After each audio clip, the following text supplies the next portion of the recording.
Hi there. Today, let's break down something that affects millions of people around the world: COPD, or Chronic Obstructive Pulmonary Disease.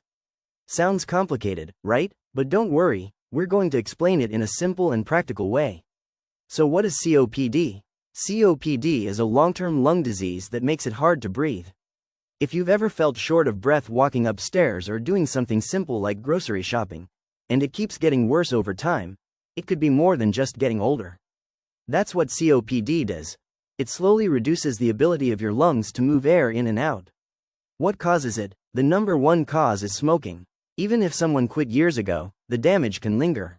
Other causes include long-term exposure to air pollution, dust, chemical fumes, or even indoor cooking fires, especially in areas without good ventilation. Some people also have a genetic condition called alpha-1 antitrypsin deficiency, but that's much less common.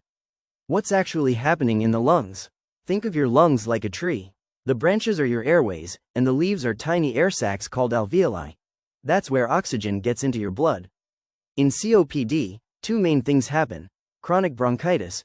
Your airways get swollen and filled with mucus, making it hard for air to pass through. Emphysema. The walls between the air sacs are damaged, so they lose their shape and can't do their job well. Over time, your lungs get trapped with old air, and there's no room for fresh air. That's why people with COPD feel like they can't catch their breath. How do you know if it might be COPD? Here are the common signs. A cough that just won't quit, especially with mucus. Shortness of breath, especially when you're moving. Wheezing or a whistling sound when breathing. Feeling tired all the time. Tightness in the chest. These symptoms often sneak up slowly, so people think it's just aging or being out of shape. How is it diagnosed? Doctors use a simple breathing test called spirometry. You blow into a tube, and it measures how much air you can blow out and how fast.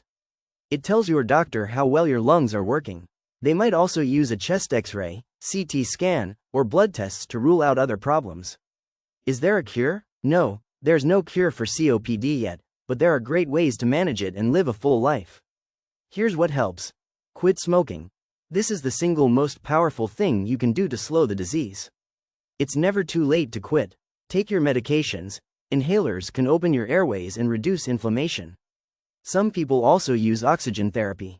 Pulmonary rehab. This is a special program with breathing exercises, physical activity, and education. It helps you breathe better and feel stronger. Avoid your triggers, like pollution, cold air, or strong chemical smells. Stay active. Even walking a little each day can help your lungs stay strong.